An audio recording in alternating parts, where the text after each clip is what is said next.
म्हणजे आता अरेला गारे गंभीर नाटक आहे म्हणून मी पूर्ण वेळ फक्त रिहर्सलला जाऊन गंभीरच असा बसलेलो असं नाही. मी फार छान त्यांच्यावर गाणी बिणी म्हणणं, मजा बिजा करणं, म्हणजे कॉलेजच्या सपोर्टशिवाय तर नाटक हे करणं शक्यच नव्हतं. तो पाडा कुठला आहे हे मी कुठेच नाटकामध्ये म्हणत नाही, सांगत. तो जगाच्या पाठीवरचा कुठलाही पाडा असू शकतो. वाघाची एंट्री जेव्हा स्टेजवर होते तेव्हा सगळं थांबलं अचानक, काहीच घडत नव्हतं. आणि मला असं झालं, आणि विंजेमधल्या पण मुलांची चुळबुळ सुरू झाली. तो जेव्हा माझ्यासमोर 80, 100, 110 मुलं, 120 मुलं असतात ना, तेव्हा मी प्रत्येक मुलाशी तेवढा वेळ नाही घालवू शकत. हां, म्हणजे मी आता जसं नवऱ्याला वेशीपाशी केलं तर मी त्या नाटकाची नाही केली आहे फार रिहर्सल.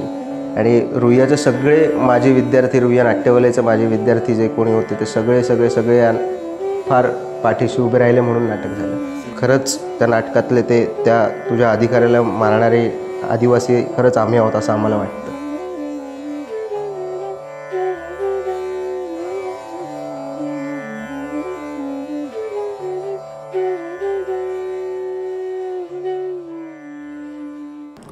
नमस्कार मित्रांनो, मी किरण वाघमारे.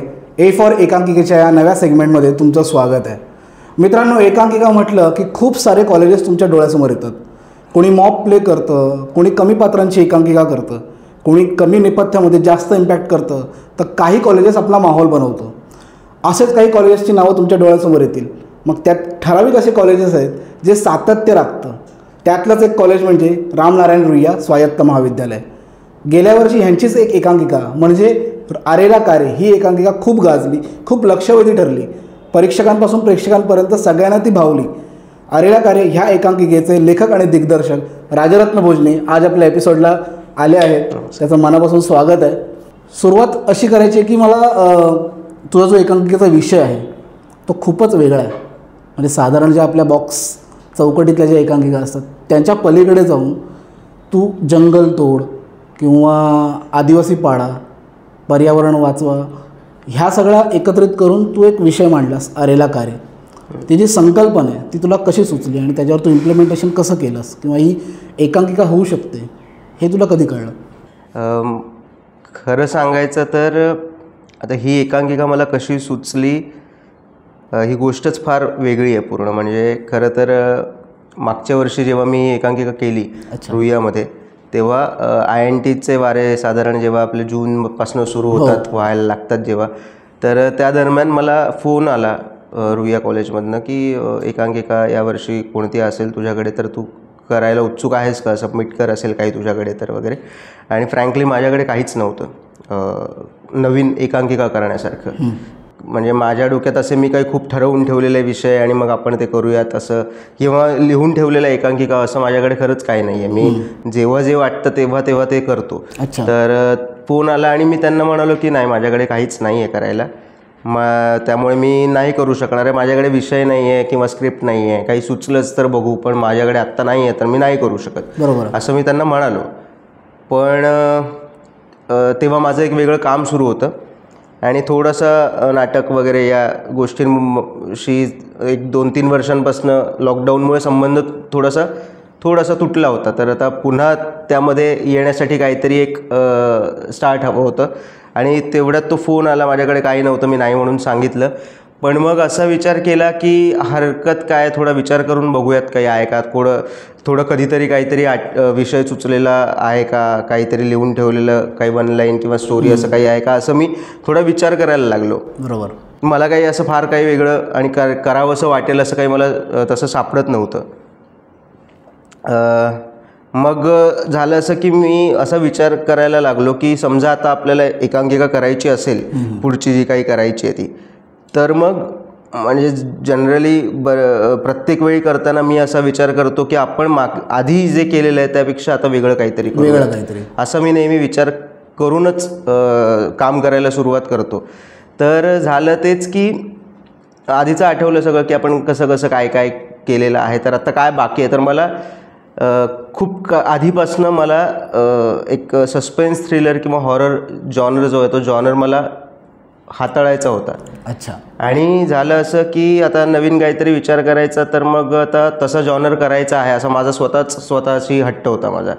म्हणून मी तशा दृष्टीने विचार केला की आता सस्पेन्स थ्रिलर किंवा हॉरर असं काहीतरी जर करायचं असेल तर काय असू शकतं बाबा, काय करू शकतो. तर मग आता एकतर त्याच्यामध्ये खून असला पाहिजे, हो. त्याच्यामध्ये किंवा आत्महत्या असली पाहिजे, कुणीतरी मेलंच पाहिजे, गेलंच पाहिजे, किंवा तशी अफवा तरी पाहिजे, असं काहीतरी पाहिजे जेणेकरून मग त्याचा एक सस्पेन्स आणि ती गोष्ट बांधता येईल, किंवा हॉरर त्यातनं क्रिएट करता येईल असं. आणि मग मी विचार करता करायला लागलो की समजा आता एखादा व्यक्ती, एखादा मुलगा, मुलगी, कोणी जर आत्महत्या करायला गेलं तर मग आत्महत्या करेल, कसं करेल बाबा, ट्रेनखाली जीव देईल का, की विष पिईल, की गळफास लावून आत्महत्या करेल. बरोबर आहे.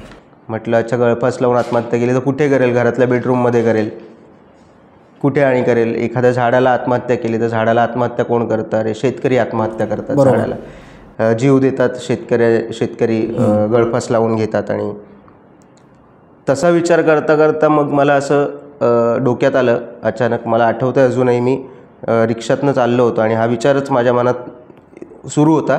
आणि मग माझ्या मनात विचार आला की समजा एखाद्या व्यक्तीने एखाद्या झाडाला गळफास लावून आत्महत्या केली आणि जर ती आत्महत्या त्याने तेच झाड वाचवायला केली असेल तर. अरे वा. आणि मग वेगळा इथे मला अरेला करे बाहेर आलं, म्हणजे तिथून ते सुचलं. आणि मग आता ते एखादी व्यक्ती, मुलगा किंवा मुलगी, त्या झाडाला गळफास लावून आत्महत्या करते कारण तेच झाड वाचवण्यासाठी, किंवा वाचवू शकत नाही आहोत या डिप्रेशनमधनं ती करते. आणि मग तिथून मग त्याच्या मागची जी काही पूर्ण गोष्ट आहे ती सगळी गोष्ट मग हळूहळू मग मी बांधायला घेतली की ती व्यक्ती जंगल वाचवत असेल, जंगल वाचवण्यासाठी ते करत असेल. बरं, मग ती व्यक्ती जर बाहेरची असेल तर ती त्या जंगलातल्या लोकांसाठी कुठल्या तरी आत्मीयतेने ती त्यासाठी काम करत असेल. बरोबर. तिथे गेली असेल, त्या लोकांसाठी तिथे लढायला गेली असेल, त्या लोकांचं ऑलरेडी आंदोलन सुरू असेल जे काही, त्यात ती मर्ज झाली असेल. तिथनं मग ते आंदोलन एका पॉईंटला, जे खरं तर काय म्हणतात वास्तव आहे, की आंदोलनं काही ही सक्सेसफुल होत नाहीत.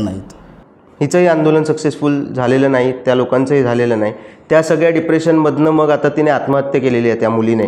का तर आपण ते झाड, तो आदिवासी पाडा, तो उरलेला शेवटचा जंगलाचा भाग, तो शेवटचा आदिवासी पाडा आणि ते लोक, या लोकांना आपण आता वाचवू शकत नाही आहोत, या डिप्रेशनमधनं त्या मुलीने आत्महत्या केली आहे. आणि मग त्या गोष्टीला सुरुवात झाली. तर अशा प्रकारे मला तो, म्हणजे खरं तर माझ्या डोक्यात आधी विषय आला, मग आपण ते काहीतरी झाडांविषयी करूयात, जंगलाविषयी करूयात, पर्यावरणाविषयी करूयात, आंदोलनाविषयी करूयात, असं माझ्या काही डोक्यात नव्हतं. मला जॉनर तो करायचा होता आणि मग त्या जॉनरमधनं तो विषय पुढे आला. पण त्या जॉनरनुसार तुला जे विषय सुचला आणि त्यानंतर तुझी एकांकिका केलीस ती अगदीच लक्षवेधी ठरली. तर मुद्दा असा होता ना की आपण एकांकिका करतो, बऱ्याचदा संस्थांसाठी असेल किंवा महाविद्यालयांसाठी असेल, तर तुझ्या मागे एक मोठी अपेक्षा आहे, कारण की तू रुईयाचा पासआउट आहेस. म्हणजे तू आधी शिकत होतास आणि आत्ता मुलांना जाऊन शिकवणार आहेस. तर ते एक दडपण होतं का की आपल्या मागे रुईयाचं नाव लागलेलं आहे, तर आपली एकांकिका कशी असेल, काय असेल, हे एक बॅक ऑफ द माइंड चालू होतं का तुझ्या? हो, म्हणजे ते आता रुईया महाविद्यालयामधनं नाटक करायचं म्हणजे ते एक दडपण असतंच. तर तसंच ते दडपण माझ्यावरही होतं. पण मी रुईयाचाच असल्यामुळे 10 वर्ष मी रुईयामध्ये एकांकिका करत असल्यामुळे, रुईयाचे लोक माझ्या पाठीशी असल्यामुळे, रुईया कॉलेज, तिथले सगळे प्राचार्य, प्राध्यापक वर्ग माझ्या पाठीशी असल्यामुळे मला दडपण होतं, पण भीती नव्हती कसली. अच्छा. हो. एकांकिका जेव्हा आपली सुरू होते, पहिल्या 5व्या मिनिटालाच एकांकिकेतली जी अभिनेत्री आहे, जी लीड करत होती, तिने गळफास लावून आत्महत्या केली. तर हा जो इम्पॅक्ट आहे की म्हणजे तो जेव्हा माणूस पहिल्यांदा बघेल तर अंगावर शहारा येतो की हे असं कसं, कारण की जवळपास ती 2-3 मिनटं स्टेजवर अशी लटकलेली दिसते आणि ते अक्षरशः लोकांना असं रिलेट होतं, अरे हे काय, हे काहीतरी वेगळंच केलं, म्हणजे यंदा रुईयाने काहीतरी वेगळंच केलं. तर ह्यामागे तुझा थॉट कसा होता किंवा ती प्रोसेस कशी होती? मग त्यानंतरची तुझी मेहनत असेल की इथे तुला आत्महत्या दाखवायची आहे, तर त्यानंतरची त्याच्या मागची जी मेहनत असते ना की कसं केली तालीम, काय केलं, किंवा हे असं करता येईल का, काय थॉट प्रोसेस होती त्यामागची? तर आता मी सांगितलं तसं मला जॉनरवरनं मग मी विषयावर गेलो आणि मग ते कसं असतं की आता थोडा एक विषय डोक्यामध्ये फुलायला लागला की आपोआप मग ते व्हिज्युअल्स पण दिसायला लागतात जसे. तर तसं मला खरं तर माझ्या नाटकाचा पहिला सीन जो आहे तो तसाच पहिल्यांदा दिसला होता, तोच होता. तो पहिल्यांदा तसाच दिसला, असाच हवाय. असाच म्हणजे मला तो दिसलाच होता तसा, जो पहिला सीन घडतो तो अख्खा मला पहिल्या वेळी सुचला होता, तो तसाच होता. त्याच्यामध्ये काही बदल किंवा असं काही फार काही झालेलं नाही की सीन वेगळा होता मग मी विचार केला, मग स्क्रिप्टमध्ये बदल करत करत मी केलं. असं मला जेव्हा नाटक दिसलं तेव्हाच मला तो पहिला सीन नाटकाचा दिसला होता की नाटकातली जी अभिनेत्री आहे, ती जी मुलगी आहे जी पहिले गळफास लावून आत्महत्या करणार आहे, तर ती मुलगी मला त्या पहिल्या सीनमध्ये त्या झाडापाशी रडत आणि मग ते शेवटी त्याच झाडाशी ती गळफास लावून आत्महत्या करते हे मला ते आधीच दिसलं होतं. त्याच्या मागची जी मेहनत कशी घेतली त्या मुलीची? हां, म्हणजे आता संपूर्ण नाटकाच्याच खरं तर दृष्टीने म्हणायचं झालं तर मग एकतर सगळे वेगवेगळे सीन, वेगवेगळ्याच आयामामधले सीन, त्यात ते जंगल, तो जंगलाचा बाग, हे सगळं आता उभं करणं खूप चॅलेंजिंग होतं. मी कितीही व्हिज्युअल केलं तरी शेवटी टेक्निकल टीमसोबत मला ते काम करताना आणि टेक्निकल टीमसोबत मला ते उभं करताना वेगळी मेहनत करावी लागली. आणि माझ्या टेक्निकल टीमने पण सुदैवाने तशी फार मेहनत घेतली त्या गोष्टीसाठी आणि म्हणून मग ते नाटक जे ते टेक्निकली फार छान झालं, स्ट्रॉंग झालं. म्हणजे नाटकाचं नेपथ्य, प्रकाशयोजना, इवन मेकअप, कॉस्ट्यूम, या सगळ्या गोष्टी ज्या आहेत त्या फार अशा उजव्या ठरत गेल्या, म्हणून ते ग्रीप होत गेली. हो, कारण की त्यामध्ये टेक्निकल गोष्टींचा फार महत्त्वाचा वाटा होता. जसं आपण सेट म्हणजे नेपथ्याच्या दृष्टीने बघायला गेलं तर ते झाड मुळात तिथे उभं करणं, त्या झाडाला कोणीतरी एक मुलगी लटकणं आणि ती तशी एक 2-3 मिनिटं पुढे लटकवून ठेवणं, हे फार सोपं नाही आहे. त्याच्यासाठी मागे तिथे 7-8 मुलं काय करत होती त्या झाडामध्ये, तेच जाणून घ्यायचं की काय होतं हे नेमकं. म्हणजे त्याचं मेकॅनिझम केलं होतं. खरं तर ते झाड आहे ते झाड बनवलेलं होतं, म्हणजे ते अवेलेबल होतं रुईयामध्ये आधीपासून. ते लोखंडाचं एक झाड बनवून ठेवलेलं होतं. फार आधी एका एकांकिकेमध्ये ते वापरलं होतं आम्ही. पण त्या झाडामध्ये असं की आता एक व्यक्ती ती लटकते, आता ती म्हणजे झाडाचं खोड समजा इथे आहे तर ती लटकते इथे, तर तिचं प्रेशर इकडे आल्यानंतर ते झाड कलंडण्याची शक्यता असते. तर त्या झाडामध्ये 3 ते 4 मुलं जे आहेत ते झाडामध्ये उभी राहतात त्या झाडाला पकडून, जेणेकरून झाडाच्या त्या खोडामधलं वजन वाढेल आणि मग तिथे कोणी लटकलं असेल तर ते वजन तिथे ते इम्बॅलन्स नाही होणार. मग ती मुलगी तिथे लाईव्ह फाशी घेते, म्हणजे ती चालत असते, स्टेजवर फिरत असते, मग ती काठीने उचलून त्या झाडावर मारते, तो फास पडतो आणि ती प्रेक्षकांसमोर आपल्यासमोर तो फास आहे जो तो गळ्यात टाकते आणि मग ती लटकते तिथे. सो आता ती लटकल्यानंतर तिला फास, आता ती ॲक्ट्रेस आहे, तिला परत पुढचा प्रयोग पण करायचा आहे. तर मग आता त्याचं मेकॅनिझम करण्यासाठी मग तो हार्नेस वगैरे करणं, इथे हुकिंग करणं, जो दोरखंड आहे फासाचा, त्या फासाच्या दोरखंडामध्ये मेकॅनिझम करणं, मग तिच्या इथे असलेलं मानेजवळचं जे काही हुक आहेत ते आणि त्या दोराचं हुक, ते सगळं ती मुलगी ऑनस्टेज तिथे पटकन ते लावून घ्यायची. त्याच्यासाठी आम्ही फार तालीम केली होती त्या गोष्टीची तिच्यासोबत. तो फास गळ्यात टाकल्यानंतर ते पटकन ते लावणं तेवढ्या वेळात, मग ती उडी मारते तेव्हा उडी मारल्यानंतर तो दोर तसा तो मागे मुलं खेचून धरायची. त्याचे काही क्यू होते, ते क्यू त्या झाडातल्या मुलांना कळायचे, मग ते झाड पकडायचे. त्याच्या मागे आणि काही मुलं होती ते दोर जो आहे तो दोर पकडून ठेवायचे. जेव्हा ती काही एक क्यू ठरवला होता तेव्हा ती मुलगी उडी मारायची आणि तेव्हाच हे बरोबर झटका द्यायचे. त्यामुळे मग तो बरोबर फास खरंच तिने घेतला असा भास निर्माण व्हायचा जो. तर तिथे त्या एका मेकॅनिझमसाठी पण तिथे 7 ते 8 मुलं काम करत होते. त्या झाडाच्याच पाठीमागे आणि त्या झाडामध्येच 7 ते 8 मुलं तिथे एंगेज्ड असायची.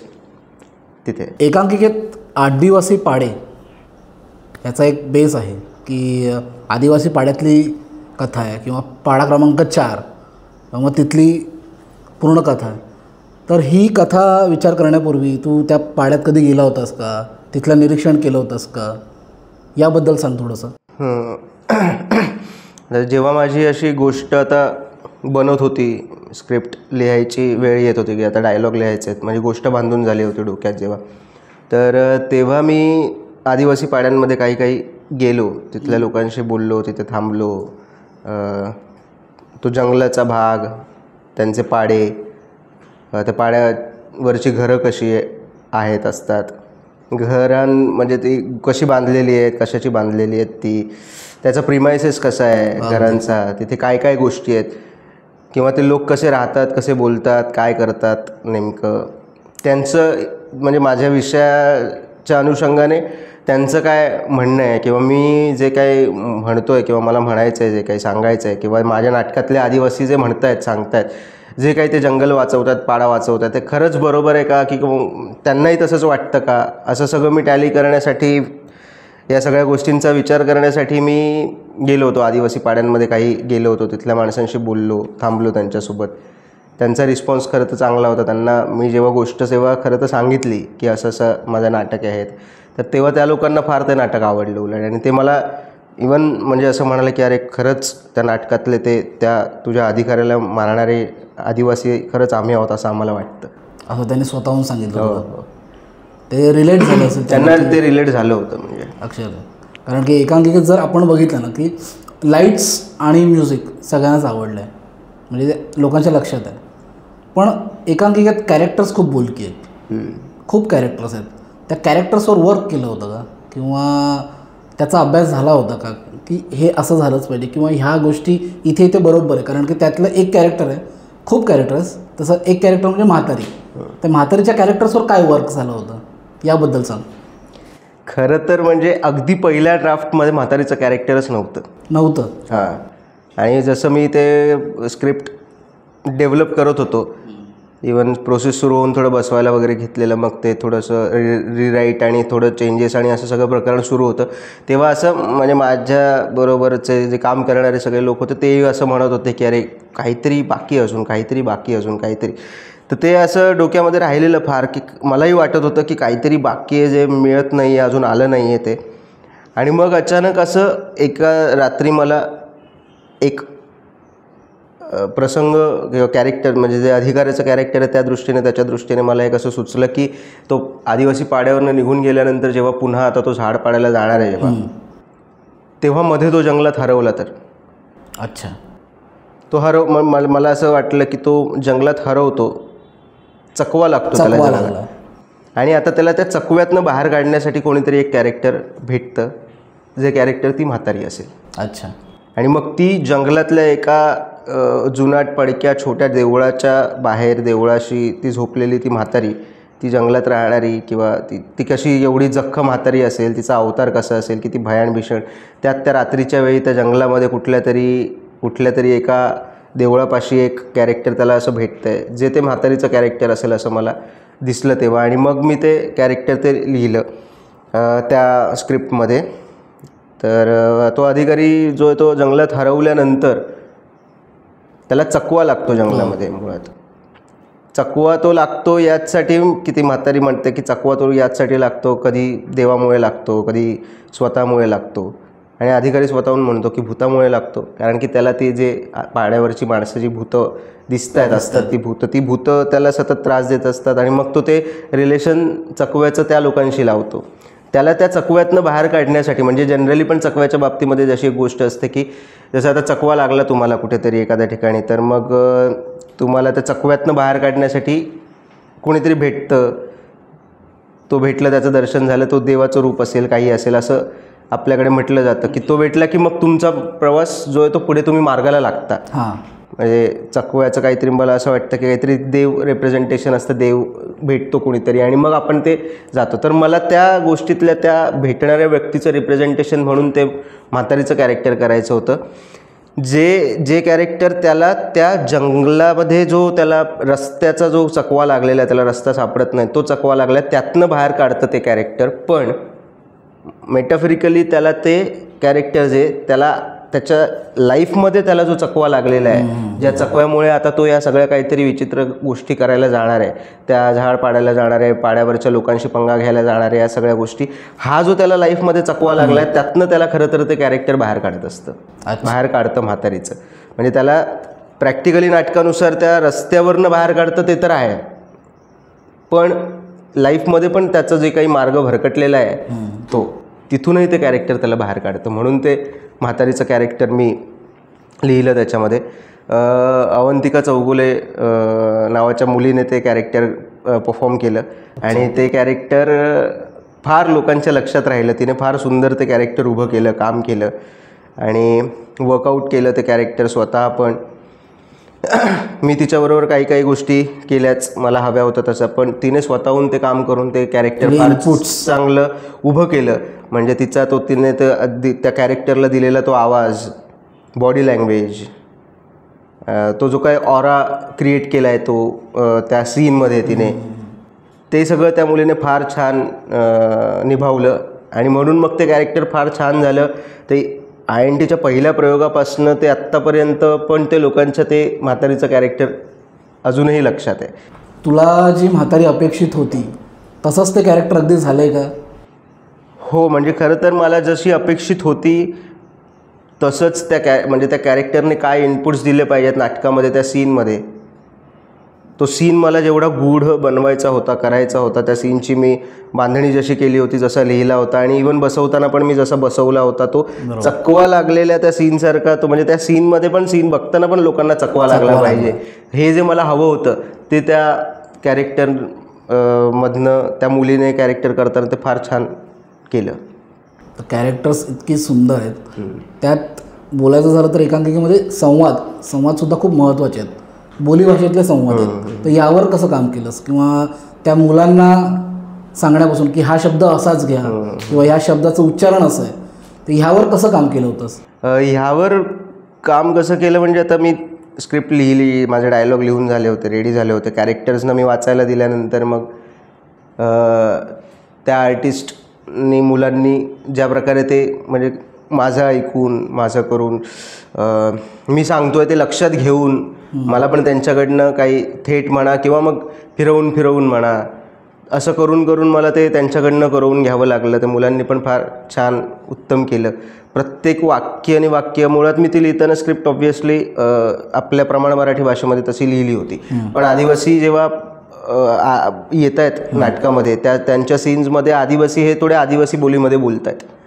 तर ती आदिवासी बोली जी आहे ती आपल्या शहरांच्या जवळपासचे जे आदिवासी पाडे आहेत, ज्यांची बोली आता थोडी आपल्या म्हणजे मराठीकडे झुकणारी होऊन जाते, जे जनरली बोलताना पण आता लोक तसे बोलतात ते आदिवासी लोक. तर मग त्याच्याजवळ जाण्यासाठी मी मुलांनाही आदिवासी पाड्यांवरती घेऊन जाऊन त्या लोकांशी बोलणं करून देऊन, मग त्यांच्याबरोबर त्या लोकांनी पण मुलांना मग ते या शब्दाला काय म्हणतो आम्ही, किंवा या गोष्टीला काय म्हणतो आम्ही, किंवा हा शब्द आम्ही असा कसा म्हणतो, त्या डायलॉगमध्ये कोणता शब्द किती खेचतो, ह्या सगळ्या छोट्या छोट्या गोष्टींवरती मग मुलांना मी सांगितलं, तर मुलांनी स्वतःहून पण काम केलं त्यावर. या छोट्या छोट्या गोष्टींमुळे एकांकिका पूर्णत्वाकडे जाते. हो, म्हणजे जसं आपण म्हणतो की एकांकिका हे ॲक्च्युअल टीमवर्क आहे. हो, नक्कीच. पूर्ण टीम त्यामध्ये काम करत होती. पूर्ण एकांकिका म्हणजे जसं मला आवडलेला एक प्रसंग आहे की जेव्हा अधिकारी गावात भेटायला येतो, बरोबर, आणि ते 5 मिनिटाचं एक गिमिक येतं, पटकन लाईट्स चेंज होतात आणि सगळे त्याच्या अंगावर जातात आणि परत लाईट चेंज होऊन सगळे स्टेबल होतात. हे 2-3 वेळा त्या प्रसंगात दाखवलेलं आहे. तर हे कसं सुचलं तुला? किंवा मग यासोबतच मगाचा तुझा विषय होता की नाटकाचं विषय तर आहेच, उत्तमच आहे, पण त्यासोबत नाटकाला ज्याने लाईट्स केलं आहे, ज्याने नेपथ्य केलं आहे आणि ज्याचं संगीत, कारण की नाटकाचं संगीतसुद्धा खूप उत्तम केलेलं आहे, तर त्याविषयी किंवा ती तुझी सिटिंग झाली असेल की हे असंच झालं पाहिजे किंवा हे प्रॉपर बसलं आहे का, किंवा मग हा लाईट्स मला असाच हवा आहे, तर ते कसं घडलं किंवा कुणी घडवून आणलं? तुझ्या मित्रमंडळीपैकी सगळे बसून ठरवलं असेल तर त्याबद्दल सांग आम्हाला. म्हणजे आता आधीच म्हणालो तसं की नाटकामध्ये टेक्निकल गोष्टी खूप जास्त चांगल्या असणं या नाटकासाठी खरं तर फार गरजेचं होतं. त्यामुळे टेक्निकल टीम तेवढी स्ट्रॉंग असणं गरजेचं होतं आणि माझ्याकडे रुईयाचीच पूर्ण टेक्निकल टीम होती, जी स्ट्रॉंग टीम आहे. त्यामुळे तसं मला काही टेन्शन नव्हतं. मग आता त्यांच्यासोबत काम करताना मुळात मी स्क्रिप्ट माझं जेव्हा लिहून झालं पूर्ण आणि जेव्हा ॲक्च्युअल मी कॉलेजमध्ये जाऊन प्रोसेस करायला सुरुवात केली, त्यानंतर मुलांसोबत थोडं जे काही करणं होतं ते सगळं एका बाजूला सुरू होतं, ॲक्टर्ससोबत जे काही करणं होतं ते एका बाजूला सुरू होतं आणि मेनली टेक्निकल टीमसोबत मला ज्या गोष्टी काही करणं गरजेचं होतं त्या माझ्या एका बाजूला सुरू होत्या. तर त्यासाठी सगळ्या डिपार्टमेंट्सना, त्यांच्या हेड्सना एकत्र घेऊन मी वाचन करायचो, मग आम्ही तिथे नोट्स काढायचो. प्रत्येक डिपार्टमेंटच्या गोष्टीच्या नोट्स काढायचो. जसं पहिल्या सीनमध्ये की आता तो म्हणजे फासाच्या मेकॅनिझम जवळ आल्यानंतर लाईट कसा चेंज होणार आहे, सेटचं मेकॅनिझम काय होणार आहे, कोण कधी पकडणार आहे, कुठला क्यू ठरवायचा आहे जेव्हा ती उडी मारणार आहे आणि तुम्ही दोर खेचणार आहात, तिथे साऊंड इफेक्ट कसा चेंज होणार आहे, कसा तो क्रचंडोला जाणार आहे. कारण की नाटकामध्ये जनरली आपण बघतो खरं तर एकांकिका या आपल्या सगळ्या एकांकिकांमध्ये बघायला गेलं ना तर एक गोष्ट अशी मला फार जाणवते की एक डिपार्टमेंट असं आहे ज्या डिपार्टमेंटला आपण फार महत्त्व दिलेलं नाही आणि ते म्हणजे साऊंड ध्वनीचं डिपार्टमेंट आहे. तो नाटकाचा फार महत्त्वाचा भाग आहे. म्युझिक आहेच, संगीत आहेच, पण साऊंड ध्वनी ही सुद्धा तेवढीच महत्त्वाची गोष्ट आहे जी नाटकामध्ये आपण फार फार लक्ष दिलं गेलं नाही. माझ्यासाठी या नाटकामध्ये साऊंड हा पार्ट फार महत्त्वाचा होता. मग साऊंडचं माझं डिपार्टमेंट होतं ज्याने साऊंड केला होता प्रथमेश भुवडने. हो, श्रीनाथ म्हात्रेने संगीत केलं होतं. सो मग यांच्याबरोबर नाटकाची प्रकाश योजना आकाश पांचाळ आणि मयूर शिंदेने केली होती. नेपथ्य रोहन रहाटे आणि आकाश पांचाळ यांनी मिळून केलं होतं.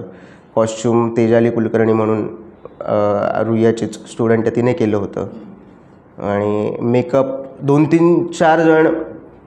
4-5 जण मेकअपला लागायचे एका प्रयोगाच्या.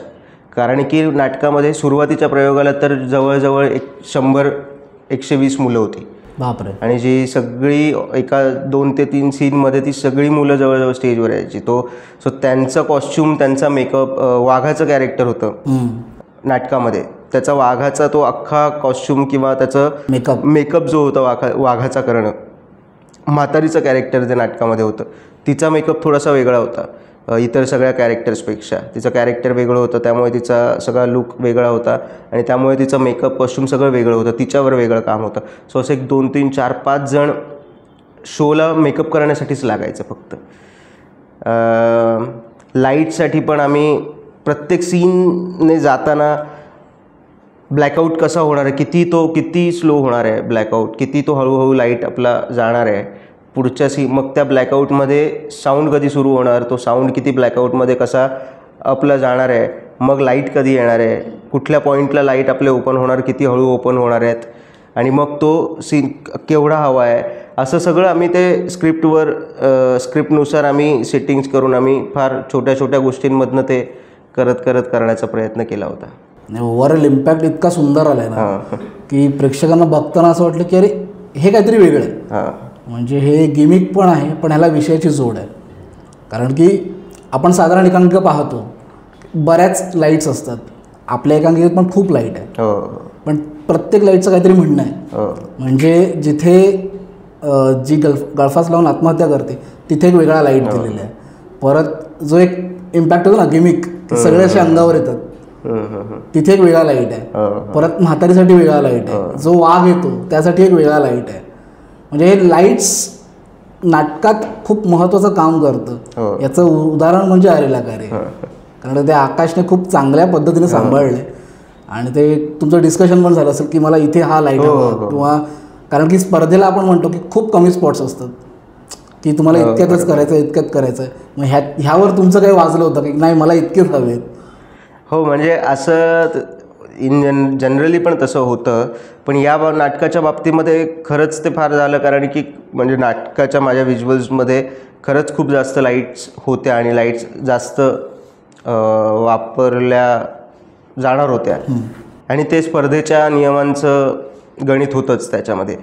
तर जेव्हा मी आकाश मयूर यांच्याशी लाईटबद्दल जेव्हा डिस्कस करतो बोलवतो तर तेव्हा ते मला सतत हेच म्हणायचे की अरे तू बोलतोयस पण करणार कसं, तू बोलतोयस पण दाखवणं, मी कुठून आणू एवढं, बजेटच्या बाहेरचं आहे, बजेटच्या बाहेरचं आहे म्हण किंवा नियमांमध्ये बसत नाही आहे म्हण, कुठून एवढ्या आपण लाईट्स आता कसं काय बाहेरून आणायच्या, त्या लावायला किती वेळ लागणार, तर का ते त्याचं पॅचिंग करायला किती वेळ लागणार, हे सगळं असं फार असं म्हणजे खटके उडायचे आणि सगळं पुन्हा टाईममध्ये बसवायचं आहे, खटके उडायचे थोडा. मग कधी मी बॅकफुटला जायचो, कधी तो जायचा, आम्ही कसं ना कसं काही ना काहीतरी करून मार्ग काढायचो आणि मग कितीही झालं तरी शेवटी नाटकासाठी म्हणून जे करता येईल ते तर सगळं केलंच. जसं तू म्हणतोय की ते एक गिमिकवाला लाईट होतं ज्याच्यामध्ये ते सगळे त्याच्या अंगावर जातात. हां. तर तिथे असं आहे की तो अधिकारी त्या पाड्यावर गेल्यानंतर तो जेव्हा नॉर्मल त्या लोकांशी बोलत असतो तेव्हा बोलता बोलता अचानक तो अख्खा संपूर्ण पाडा आणि त्या आदिवासी माणसं जी आहेत ती अचानक त्याला त्याच्या अंगावर गेल्यासारखे वाटतात, भूत भास होतो झाल्यासारखे त्याला भास होतो आणि तो पुन्हा भानावर येतो आणि त्याला कळतं की अरे सगळे नॉर्मल आहेत.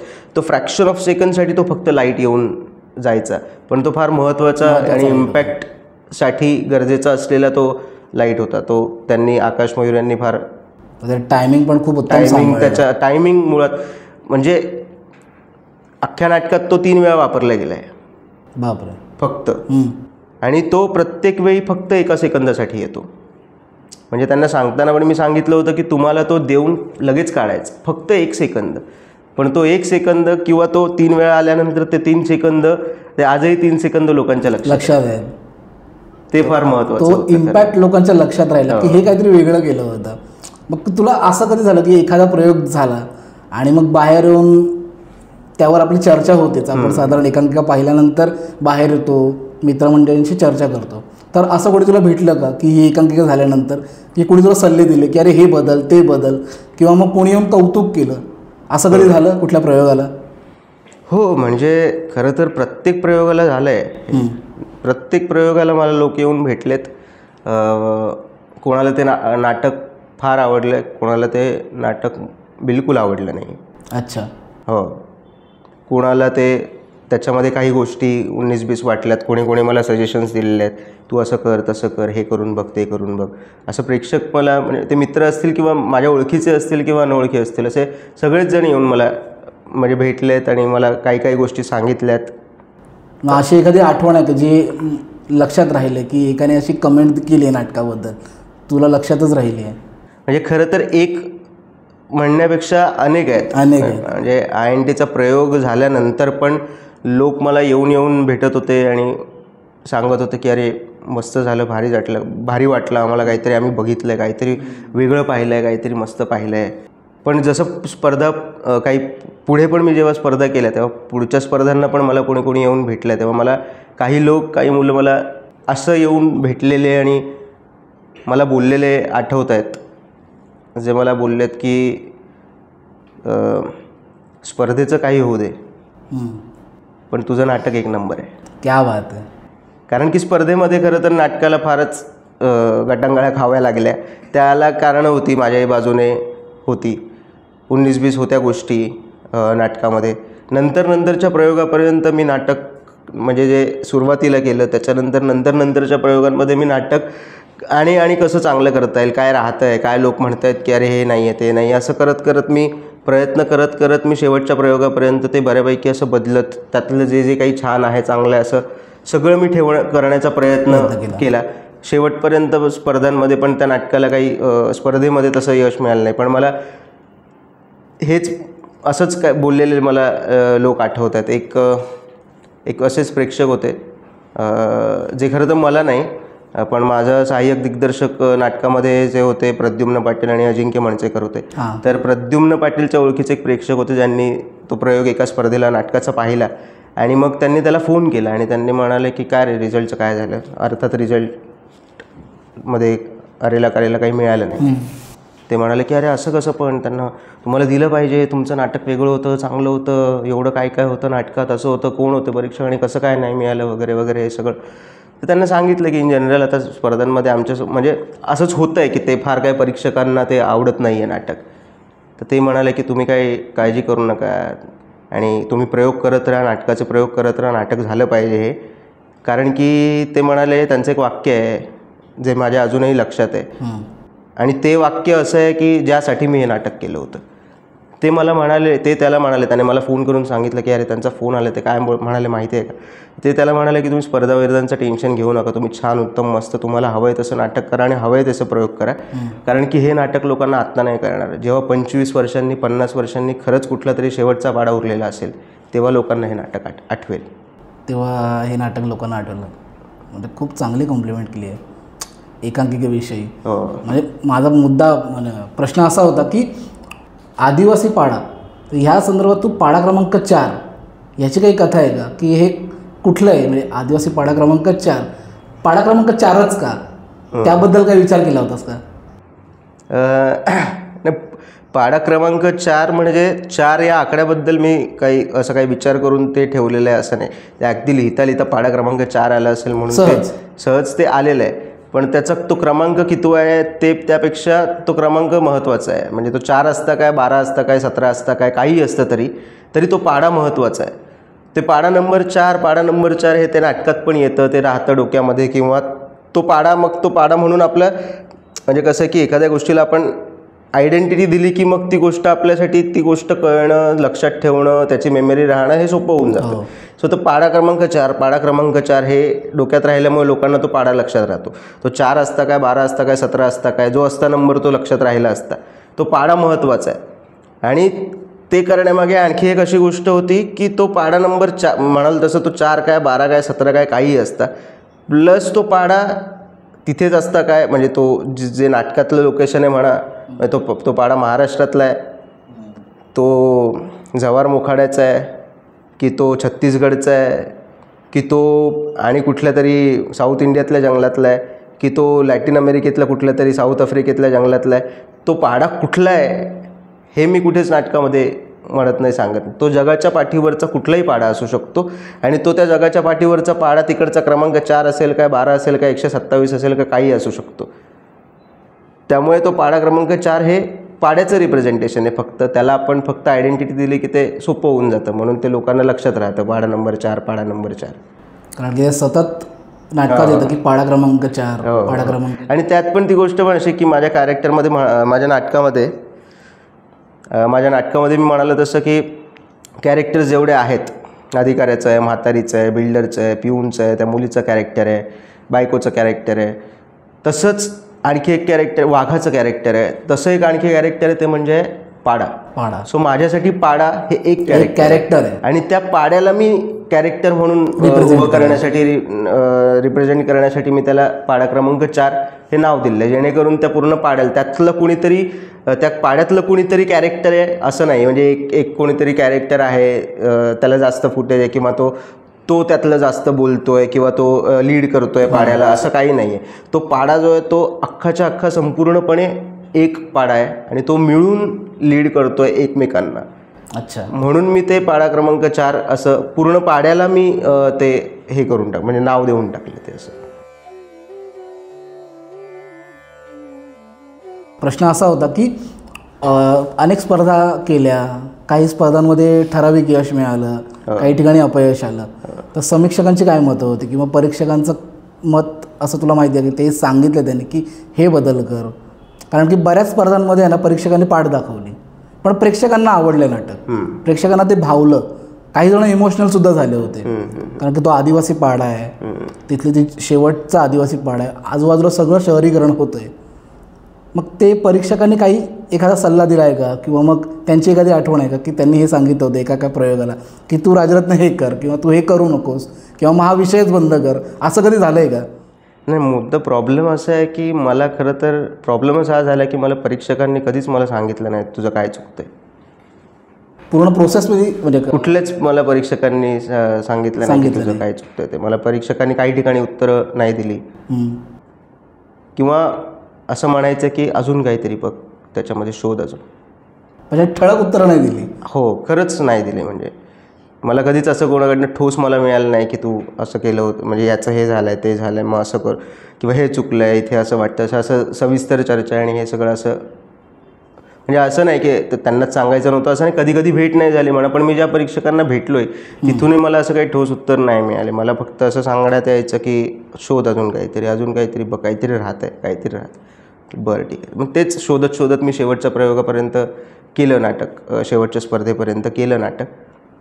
पण असं कोणी मला परीक्षकांनी असं फार येऊन बोललेत सांगितलं तसं मी बोलायला गेलो तेव्हाही मला असं काहीतरी ठळक नाटकाबद्दल काहीतरी कॉन्टेंटबद्दल, विषयाबद्दल, त्याच्या मांडणीबद्दल किंवा कुठल्याही गोष्टीबद्दल मला काही चुका सांगून मला काही माझ्याशी बोलणं केलं आहे असंही झालेलंच नाही. किंवा मग तुझ्या सिनियर्सनी तुला कॉलवर किंवा मेसेजवर किंवा प्रत्यक्ष भेटून काही सांगितलं की अरे तू ह्यात बदल करायला हवास किंवा मग हे तुझं चांगलं आहे? हो, तेच आहे. म्हणजे की जसं आता इतर प्रेक्षकांनी पण मला जसं चांगल्या वाईट सगळ्या नाटकातल्या ज्या गोष्टी होत्या त्या मला सांगत होते. तसंच माझे सिनियर्स कॉलेजमधले किंवा इतर कॉलेजमधले माझ्या ओळखीचे सिनियर्स किंवा असे जे कोणी लोक होते ते सगळे मला नाटकाबद्दल नेहमी सतत सांगत आलेलेच आहेत की हे असं कर, हे तसं कर, हे चांगलं झालं आहे, हे अजून चांगलं होईल, हे काढून टाक, हे असं करून बघ. सो ते थ्रूआउट प्रोसेस हे सगळं सुरूच होतं. शेवटच्या प्रयोगापर्यंत, प्रत्येक प्रयोग संपला की त्याच्या पुढच्या प्रयोगापर्यंत जाईपर्यंत परत ते मोडतोड आणि परत रिरायटिंग, परत ते सगळं बदला आणि हे सगळं हे थ्रूआउट प्रोसेस सुरू होतं. आणि त्यामध्ये माझ्या कॉलेजच्या सिनियर्सनी किंवा बाहेर जे कॉलेजचे नाही आहेत पण ओळखीचे सिनियर्स आहेत, सिनियर रायटर, डिरेक्टर, ॲक्टर असतील, तर त्या सगळ्यांनी मला असं सांगत आलेलेच आहेत काही ना काहीतरी, सपोर्ट करत आलेलेच आहेत काही ना काहीतरी. जसं तुझ्या मित्रांनी तुला एकांकिकेसाठी खूप मेहनत घेतली किंवा तुला साथ दिली की तू हे कर, तू हे कर, लाईट्स असोत, म्युझिक आहे, संवाद आहे, कॅरेक्टर्स आहेत, सगळंच आहे. पण ॲट द एंड जेव्हा आपण एकांकिका करतो त्यामागे सर्वात मोठा हात असतो कॉलेजचा. तर कॉलेजने तुला कसं सपोर्ट केलं, त्यांचं काय म्हणणं होतं यामागे? म्हणजे कॉलेजच्या सपोर्टशिवाय तर नाटक हे करणं शक्यच नव्हतं मुळात. आणि मी कॉलेजला जेव्हा स्क्रिप्ट ऐकवली तेव्हाच कॉलेजला ते आवडलं आणि कॉलेजने ते आपण नाटक करूयात म्हटलं, मग आपण ते करायला घेतलं. पण प्रत्येक टप्प्यावरती जेव्हा मला काही छोटे मोठे प्रॉब्लेम, छोटे असतील प्रॉब्लेम्स, मोठे असतील, पण तेव्हा प्रत्येक वेळी मला कॉलेजने फार म्हणजे असं पाठीशी उभं राहिलं कॉलेज. आणि त्याच्यामुळे मी खरं तर हे करू शकलो. म्हणजे आमच्या कॉलेजच्या प्रोफेसर, प्रिन्सिपल मॅम असतील, डॉक्टर अनुश्री लोकूर असतील, किंवा नाट्यवलयाच्या आत्ता ज्या हेड आहेत त्या डॉक्टर लीना केदारे मॅम असतील, किंवा डॉक्टर मनीष हाटे सर असतील, या सगळ्यांनी फार माझ्या पाठीशी उभं राहून मला कुठल्याही गोष्टीमध्ये काही अडचण येणार नाही, कमी पडणार नाही, या सगळ्या गोष्टीचं विचार करून फार माझ्यासाठी आणि माझ्या नाटकासाठी त्या लोकांनी मला फार सपोर्ट केला, खूपच सपोर्ट केला. त्यांच्याशिवाय हे नाटकच होऊ शकलं नसतं. म्हणजे खरं तर असा एखादा प्रसंग आहे का जिथे कॉलेजने खूप सपोर्ट केला की राजारत्न तू कर ही एकांकिका, असा एखादा प्रसंग आठवतोय का? तसे प्रसंग तर होतेच, फार होते. मुळात असं आहे की हे नाटक आता एवढ्या मुलांचं नाटक, एक तर त्यात ते सगळं एवढं सेट आणि लाईट आणि या सगळ्या गोष्टी एवढ्या हेवी, त्या सगळ्या गोष्टीसाठी मुळात खर्च फार लागणार होता. तर त्यासाठी तर कॉलेज उभं राहिलंच पाठीशी. पण त्या व्यतिरिक्त पण जसं आता काही छोट्या छोट्या गोष्टी होत राहतात, तसं झालं असं होतं की एका कुठल्या तरी प्रयोगाच्या वेळी माझा एक आर्टिस्ट आजारी पडला. अच्छा. आणि 2-3 दिवसांवर प्रयोग होता आणि तो आजारी पडला आणि अशी वेळ आली की आता हा बरा नाही झाला तर आपण प्रयोगच करू शकणार नाही म्हणून. तर मग मी कॉलेजला, मला हे सांगणं भाग होतं म्हणून मी कॉलेजला गेलो, म्हणजे मॅमकडे गेलो. मॅमनं सांगितलं असं असा प्रॉब्लेम झालेला आहे आणि कसं काय करायचं, म्हणजे प्रयोग आपण नाही करू शकलो तर काय. तर कॉलेजचं असं म्हणणं होतं की नाही, प्रयोग होऊ शकत नाही असा विचारच करू नकोस. त्या मुलाची काळजी घेण्यापासनं, त्या मुलाला बरं करण्यापासनं, त्याचं सगळं करण्यापासनं, तर त्याला तालमीमध्ये पण काही कमी पडू देणार नाही, त्याला काही होणार नाही इथपासनं ते शेवटी प्रयोग होईपर्यंत कॉलेज मला एकदाही असं म्हणालं नाही की नाही तू नको करूस प्रयोग, खर्च वाया जाईल, दिवस वाया जातील, मेहनत वाया जाईल, आणि असं मला कधीच ते त्यांचं असं म्हणणं तू नाटक कर, होणार. असं एक सशक्त पाठिंबा दिला कॉलेजने, त्यामुळे ही तुझी कलाकृती प्रेक्षकांना आवडली. कॉलेजचं जसं सर मॅम म्हणालो, प्रिन्सिपल मॅम म्हणालो, तसं कॉलेजचं आणि रुईयाचे सगळे माझे विद्यार्थी, रुईया नाट्यवलयाचे माझे विद्यार्थी जे कोणी होते ते सगळे फार पाठीशी उभे राहिले म्हणून नाटक झालं. सगळे एकत्र आले, त्यामुळे ते नाटक घडलं अक्षरशः आणि ते खूप प्रयोग झाले. म्हणजे कारण त्याचं की एकतर नाटकामधले एवढे कॅरेक्टर्स, अनेक कॅरेक्टर्सपैकी महत्त्वाचं असलेलं पाड्याचं कॅरेक्टर, त्या पाड्याचं कॅरेक्टर जे त्याच्यामध्ये ते असलेले सगळे एवढे पाडेकरी, एवढे आदिवासी मुलं माणसं, त्यात सगळ्या एवढ्या टेक्निकल गोष्टी ज्या हेवी आहेत. म्हणजे ते कुठलेच टेक्निकल डिपार्टमेंट हे एका माणसाचं कामच नव्हतं. त्या प्रत्येक टेक्निकल डिपार्टमेंटचा हेड कोणीतरी एक असला तरी पण त्याच्या मागे अनेक जणांना उभं राहावं लागत होतं. तर तेव्हा कधी काहीही लागलं तरी मला कधी मलाही काही गोष्टी न कळता पण त्या गोष्टी होऊन गेलेल्या आहेत. मग त्या कोणीतरी सिनियर्सने केलेल्या आहेत, कोणी बाहेरच्या पासआउट झालेल्या मुलांनी केलेल्या आहेत, कोणाला नाट्यवाले आत्ता करायला जमत नाही आहे पण ते लोक येतात, तालमीला असतात, थांबतात, त्या लोकांनी केलेल्या आहेत. अशा अनेक लोकांनी मिळून हे नाटक केलेलं आहे. फक्त त्या नाटक परफॉर्म करणारे जे परफॉर्मर आहेत स्टेजवरती, जे कोणी 70-80 मुलं असतील ते, किंवा मी लेखक दिग्दर्शक म्हणून, किंवा टेक्निकल डिपार्टमेंट्स सांभाळणारे लोक असतील, त्या व्यतिरिक्त पण जे नाटक खरं तर प्रॅक्टिकल किंवा खरं तर थेट असं नाटक करत नव्हते हे, त्या लोकांनी पण हे नाटक केलेलं आहे. आणि त्या अनेक लोकांनी म्हणजे टीम बघायला गेली तर कॉलेजची परफॉर्म करणारी मुलं, टेक्निकल टीम आणि मी असं सगळे पकडून त्या व्यतिरिक्त पण टीम मोजायला गेली तर ती 150च्या वर जाईल. बापरे.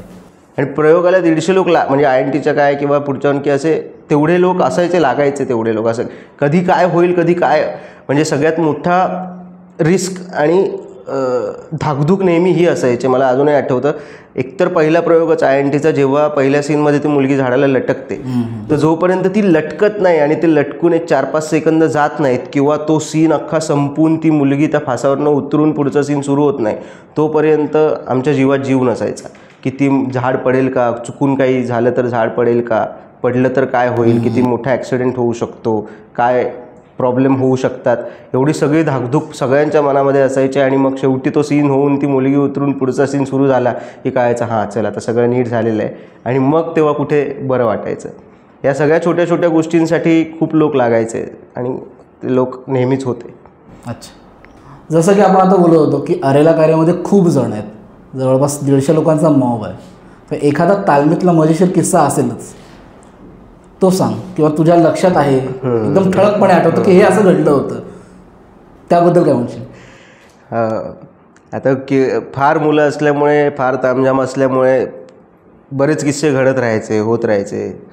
पण एक मला आठवतोय तो असा मजेशीर किस्सा म्हणायचं झालं असं की नाटक बसत आलं होतं, ऑलमोस्ट बसलं होतं, फक्त पॉलिशिंग आणि शेवटच्या दिवसांमध्ये जे करतो आपण ते सगळं सुरू होतं. तर प्रयोगाच्या काही दिवस आधी आपण रनथ्रूज करतो तेव्हा रनथ्रूजना मग कोणी पासआउट झालेली मुलं, सिनियर्स आणि हे सगळं नाटक बघण्यासाठी, त्यांचे इनपुट्स देण्यासाठी, चांगलं वाईट सांगण्यासाठी येत असतात. तर तसं झालं असं की दिवसभर तालीम झाले आणि संध्याकाळी एक रनथ्रू लागली. त्या संध्याकाळच्या रनथ्रूला रुईया कॉलेजचे फार जुने कोणी लेखक, दिग्दर्शक, आर्टिस्ट, सगळे असे दिग्गज आणि सगळी मोठी आणि माझे सगळे सिनियर्स असे आर्टिस्ट सगळे बसले होते. असे रनथ्रूला येणार आहे ते आधीपासून ठरलं होतं आणि सगळे असे बसले होते. आणि मुलांना पण मी तसं सगळं सांगितलं होतं की अरे सिनियर्स येतात, आणि खूप जुने पण सिनियर्स आले होते आणि ते सगळे सिनियर्स येत आहेत, सर वगैरे येत आहेत, हां आपल्याला रनथ्रू करायची आहे, तुम्ही नीट करा वगैरे, असं सगळं दिवसभर ते प्रेशर मी ठेवलं होतं. आणि कारण की त्यांच्यासमोर मी दिग्दर्शक आहे आणि त्यांच्यासमोर मला दाखवताना, मला माझ्या टीमला रिप्रेझेंट करताना फार मला काटेकोरपणे सगळं करायचं होतं. म्हणून मी तसं सगळं करून मी शेवटी संध्याकाळची वेळ आली आणि संध्याकाळी एक 7 वाजता काहीतरी 7 वाजेपर्यंतची वेळ होती, 7-7:30ची वेळ होती जेव्हा रनथ्रू होणार होती. तर रनथ्रूची वेळ जवळ यायला लागली तसं मुलांना मी ब्रेक दिला, त्यांना फ्रेश व्हायला सांगितलं, त्यांची बॅकस्टेजची कामं सगळी करायला सांगितली, कॉस्ट्यूम, मेकअप वगैरे सगळं जे काही ते करायला सांगितलं. ज्या वर्गामध्ये आम्ही रनथ्रू करणार होतो, त्या जिथे आम्ही तालीम करायचो तिथेच त्या वर्गामध्ये सगळं सेटअप करून ठेवायला सांगितला सेटचा. सगळ्यांच्या जे काम न करणारी मुलं आहेत, जी बघायला बसलेत, फक्त त्यांना मी सगळ्या प्लेसिंग्स वगैरे सगळं देणं, हे आणि सगळं असं मी फार काटेकोरपणे, म्हणजे पिन ड्रॉप सायलेन्स अगदी सिनियर झाल्यानंतर झाला आणि एकदम शिस्तशीर सगळं असं फार उत्तम सगळं सुरू होतं. आणि माझ्यावरती माझं धाकधूक होती रनथ्रू सिनियर्सना दाखवण्यावाली. आणि एवढं सगळं झाल्यानंतर मग ते सिनियर्सना चहा वगैरे आला, मग ते सगळं चहा वगैरे झालं, मुलं बसली, ओम वगैरे घेतला आणि बरीच माणसं समोर बसलेली होती. म्हणजे त्या 100-120 व्यतिरिक्त पण समोर माणसं 50-60 बसलेली होती बघण्यासाठी. म्हणजे त्यामध्ये सिनियर्स होते, पासआउट्स होते, जे कोणी काय करतात आता ते सगळे होते आणि असे सगळे लोक बघायला बसलेत रनथ्रू. आणि मी सगळ्यांना आवाज दिला, चला सगळेजण रेडी आहेत, सगळ्यांनी एकदम एका सुरात हो असं म्हटलं. बॅकस्टेज आर्टिस्ट सगळ्यांना विचारलं, सगळे म्हणा हो हो हो. आणि म्हटलं की हां मस्त, मुलं सगळी एकदम एनर्जीत आणि सगळं असं भारी सगळं सुरू होतं. आणि बाजूला माझं कोणी बसलं होतं, त्यांना मी टायमर ऑन करायला सांगितलं रंतरूची वेळ काढण्यासाठी. टायमर सेट तो घेऊन बसला आणि मी सुरू करू सगळ्यांना विचारलं, चला चला चला, झालं ना, सगळं झालं. आणि मी सकाळपासून मुलांना सांगत होतो की एकही चूक चालणार नाही, मला काहीच एवढूसं पण मला काही राहिलेलं नको आहे वगैरे. रंतरू सुरू झाली आणि पहिला सीन सुरू झाला. ती मुलगी, तिचं रडणं, त्या झाडाशी जे काही आहे ते ती करणं, तिथून ते गळफास घेणं, मग तो मुलगा, हे सगळं सुरू होतं. आणि सीन असं, आणि सगळे फुल इंटेन्स सगळं सुरू, आणि पिन ड्रॉप सायलेन्समध्ये रंतरू सुरू आहे.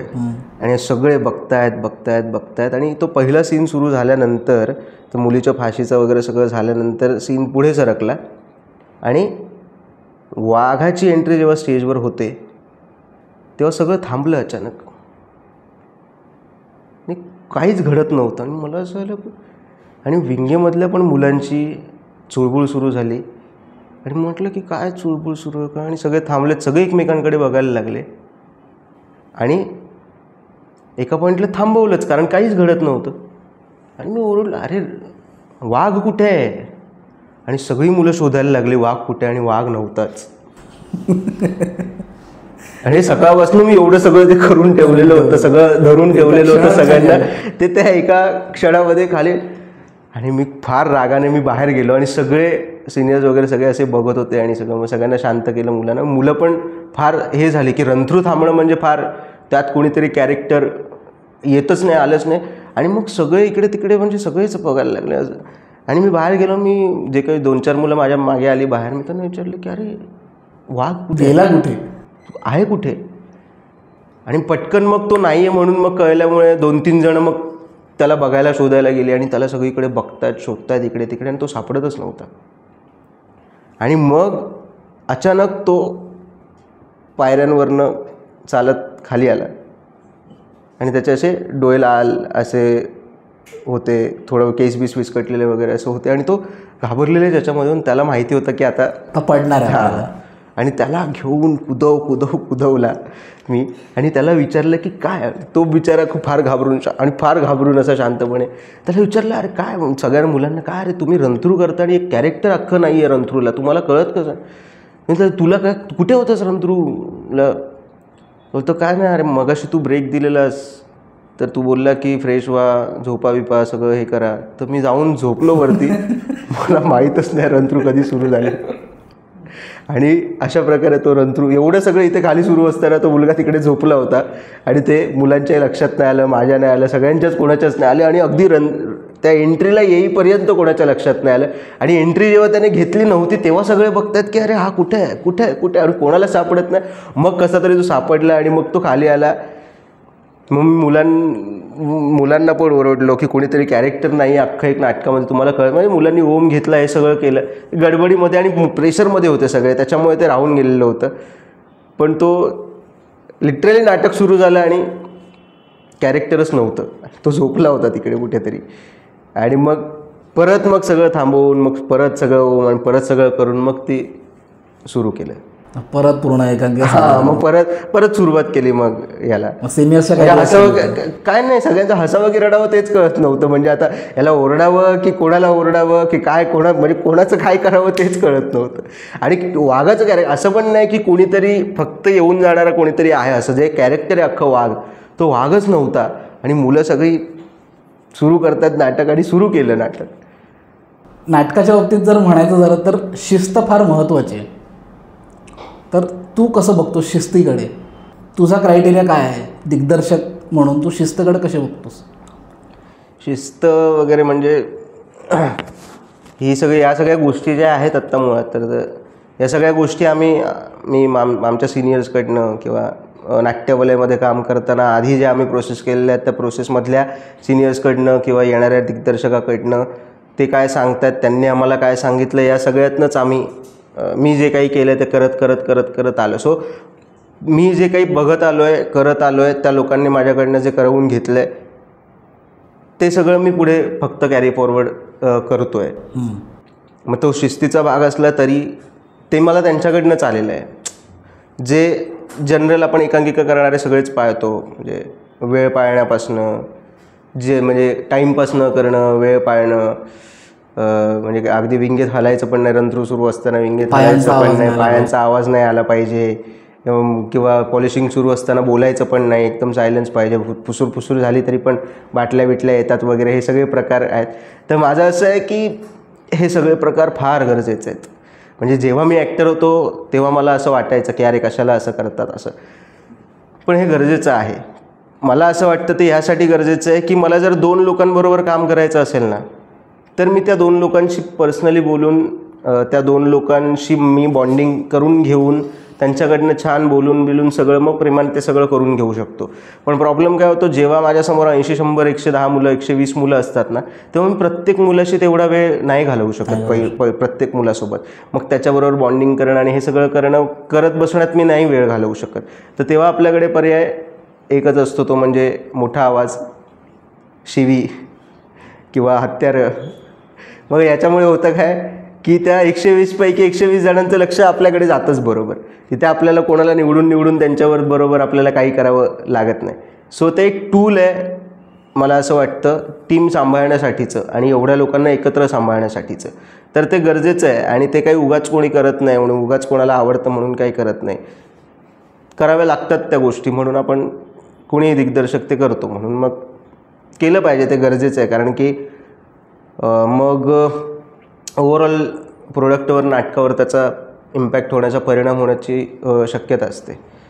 त्यामुळे आधीपासून आपण त्या गोष्टी, कारण की कसं आहे, आता साधी गोष्ट आहे की प्रयोगाला जाताना, प्रयोगाला पोहोचल्यावरती मुलांना सांगितलं आपण की जा रे 5 मिनिटामध्ये मला तुम्ही आलेलं पाहिजेत, तर खरंच मुलं 5 मिनिटात आली पाहिजेत, नाहीतर पुढे सगळं बिघडणार आहे. पण ते 5 मिनिटातच आली पाहिजे आणि आपण 5 मिनिटातच त्याचा पोहोचलं पाहिजे, नाहीतर आपली वाट लागेल, हे मुलांना कळणं, म्हणजे मुलांमध्ये हे येण्यासाठी मग ते 1.5 महिन्याच्या प्रोसेसमध्ये मुलांबरोबर ते सगळं करावं लागतं. अचानक मी INTच्या प्रयोगाला जाऊन मी नाही बोलू शकत 5 मिनिटात आणि मग मुलं येतील, मी अशी अपेक्षाही करू नाही शकत. मला त्यासाठी मुलांबरोबर प्रोसेसमध्ये त्यांना त्या ओरडण्याची, त्या धाकाची, समोरचा जो माणूस आहे त्या माणसाचं, म्हणजे दिग्दर्शकाचा मुलांना ऐकण्याची सवय लागावी, यासाठी तो प्रोसेसचा भाग आहे. त्यामुळे ते सगळं प्रोसेसमध्ये करावंच लागतं. तुझ्या आयुष्यात खूप सारे दिग्दर्शक येऊन गेलेत, प्रत्येकाची वेगवेगळी पद्धत आहे. जेव्हा तू दिग्दर्शन करतोस तेव्हा तुझी काय पद्धत असते किंवा तू कसं मॅनेज करतो? माझी पद्धत म्हणजे माझं असं आहे की माझी काही अशी एक ठराविक कुठली पद्धत नाही नाटक करण्याची, किंवा काही असं, किंवा इवन प्रोसेस करण्याची अशी काही पद्धत नाही. मी जसं म्हणालो की मी नाटक जसं असेल तसं प्रोसेस करावी लागते.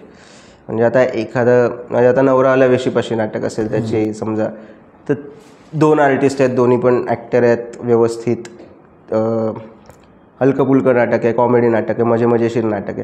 तर मला तिथे काही उगाच फार धीरगंभीर रिहर्सल करून, गंभीर वातावरणात रिहर्सल करणं, चिडीचूप आणि तुम्ही शांत आणि थांबा, असं मला करून काही फायदाच नाही त्या नाटकासाठी. म्हणजे त्या नाटकासाठी पण खरं तर ते चुकीचं आहे. कारण की मग त्या नाटकातनं म्हणजे मजा करणारे कॅरेक्टर्स आणि त्यातून तयार येणारी मजा, आणि मग जी ती प्रेक्षकांना भावते ती मजा, ते सगळं मग निघून जाईल जर मी ठराविक कुठल्या तरी साचेबद्ध पद्धतीने मी जर ती प्रोसेस केली तर. की नाटक ठरवतं प्रोसेस कशी असणार आहे. तुम्हाला नाटकानुसार नाटक काय आहे, नाटकाचं म्हणणं काय आहे, त्याचा विषय काय आहे, त्याचा जॉनर काय आहे, त्या सगळ्यानुसार तुम्हाला प्रोसेस करायला लागते. म्हणजे आता अरेला गारे गंभीर नाटक आहे म्हणून मी पूर्ण वेळ फक्त रिहर्सलला जाऊन गंभीरच असा बसलेलो असं नाही. मी फार छान त्यांच्यावर गाणी बिणी म्हणणं, मजा बिजा करणं, मध्येच पॉलिशिंग सुरू असताना मध्येच मुलांच्या खोड्या काढणं, त्या मुलांमध्येच भांडणं लावणं, अशा काही गमती अशा सगळ्या करत ते करतो. त्यामुळे प्रोसेस कशी असावी हे दिग्दर्शक नाही ठरवू शकत. प्रोसेस काय असली पाहिजे हे नाटक ठरवतं. एकंदरीत माहोल क्रिएट करून दिग्दर्शन करणं अशी तुझी पद्धत आहे? हो, म्हणजे ज्या प्रकारचं नाटक असेल त्या प्रकारे ते जनरल गोष्टी तर करतोच आपण. सुरुवातीपासून मग तोंड ओळख, मग एकमेकांची ओळख, मग त्या विषयाची ओळख, मग त्यांचे काही म्हणजे काही वर्कशॉप्स त्यांच्याकडनं काही करून घ्यायचं, मुलांना ओपन अप करणं. कारण नवीन मुलं असतं, म्हणजे स्पेसिफिकली जेव्हा नाटक आपण एका महाविद्यालयातनं करत असतो तेव्हा येणारी मुलं ते नवीन असतात, तिथे ते मजा करायला आलेली असतात काही मुलं. त्या सगळ्यांना मग एकत्र बांधण्यासाठी काय करावं लागतं. सो ते ठराविक प्रोसेस तर होतेच, पण अदरवाईज अशी काही ठरलेली अशी माझी कुठलीच प्रोसेस नाही. कदाचित मी पुढचं नाटक करेन, मला माहीतच नाही पुढचं नाटक मी काय करणार आहे आणि कसं करणार आहे. त्यामुळे प्रोसेस काय असणार वगैरे तर हा दूरचा मुद्दा आहे. वेगळा आहे. हां, म्हणजे मी आता जसं नवऱ्याला वेशीपाशी केलं तर मी त्या नाटकाची नाही केली आहे फार रिहर्सल. मी रिहर्सलमध्ये पण फार रिहर्सल नाही करायचो त्या नाटकाची. इवन मी आत्ता पण करताना कारण कधी कधी होतं की फार रिहर्सल करून सतत एका सीनची रिहर्सल करून मग ते थोडं प्रॉब्लेमॅटिक होतं, स्टक होतात सगळे, त्यामुळे मोनोटोनी येते मग त्याच्यामध्ये. त्यामुळे मग मजा करायची, थोडंसं छान छान छान सगळ्या गोष्टी करायच्या, ज्या छान गोष्टी लक्षात राहतात पुढे जाऊन. असं त्यातनंच बॉन्डिंग होतं, त्यातनंच नाटक घडतं होतं पुढे. त्यामुळे असं काही प्रोसेसचं काही ठरलेलं नसतं माझ्या. अच्छा, तर साधारणपणे आपण एकांकिका खूप गाजली की तिचा नंतर दीर्घांक होतं, तर अरेला कार्याच्या बाबतीत तुझा काही विचार आहे का? हो, अरेला कार्याच्या बाबतीमध्ये विचार आहे दीर्घांक करायचा. अच्छा. जो मी या वर्षामध्येच घेऊन येणार, पुढच्या 1-2 महिन्यात वगैरे या वर्षामध्येच घेऊन येणार आहे पण. आणि त्याचं सगळं काम सुरू आहे. अरेला कार्य तुम्ही आता सगळ्यांनी जसं एकांकिका पाहिली आहे तसं आता तुम्हाला दीर्घांकसुद्धा त्याचा बघायला मिळणार आहे. आता माझं त्याचं काम सुरू आहे, कसं करणार आहे, काय करणार आहे माहीत नाही, पण करायचं तर आहे. म्हणजे अरेला कार्य करायचं तर आहे. अच्छा, या व्यतिरिक्त तुझे काही प्रोजेक्ट्स चालू आहेत का आता, किंवा अपकमिंग काही वेगळे प्रोजेक्ट्स येणार आहेत का? नाही तसं म्हणजे खरं तर आधीपासून माझं असं आहे की मी असं फार काही विचार करून ठेवला आहे आणि फार माझ्याकडे विषय मी घेऊन बसलेलो आहे किंवा फार मी लिहून ठेवलेलं आहे असं माझ्याकडे काहीच नाही आहे. मी जेव्हा जे नाटक केलं तेव्हा प्रत्येक वेळी मला वाटलं की हे करूया, मग मी ते विचार करायला लागलो, मग स्क्रिप्ट आणि मग ते कसं करायचं, मग कुठे पिच करायचं, मग कुठून करायचं, हे सगळे प्रकार केलेले. त्यामुळे आत्ताही अरेला कार्यानंतर मला माहीत नाही की मी काय करणार आहे. ओके, सो मला एकांकिकेविषयी अजून एक थोडासा प्रश्न असा होता की आपण जसं तुझ्याकडे बघितलं तर तू खूप वर्ष एकांकिका करतो आहेस, कॉलेज असो किंवा संस्था असो, दोन्ही बाजूने तू एकांकिका करतोस. पण बॅक ऑफ द माइंड थोडं मागे गेल्यावर असं वाटतं का की कुठेतरी एक तो स्ट्रगलचा पिरियड आठवतो का, की आपण खूप मेहनत करतो आहे पण तो एक स्ट्रगल असतो बॅक ऑफ द माइंड, तर कधी तो स्ट्रगलचा एखादा किस्सा आठवतो आहे का? स्ट्रगलचा किस्सा म्हणजे जसा एकांकिका करणाऱ्यांच्या सगळ्यांच्या 5वीला पुजलेला नशिबाला लागलेला स्ट्रगल असतो तोच माझ्या आयुष्यामध्ये आला ना. माझ्या फार काही वेगळं मी काही फार चटके सहन केले असं काही नाही, पण सगळे लोक आपण जे करतो ते सगळं करावं लागलेलंच आहे.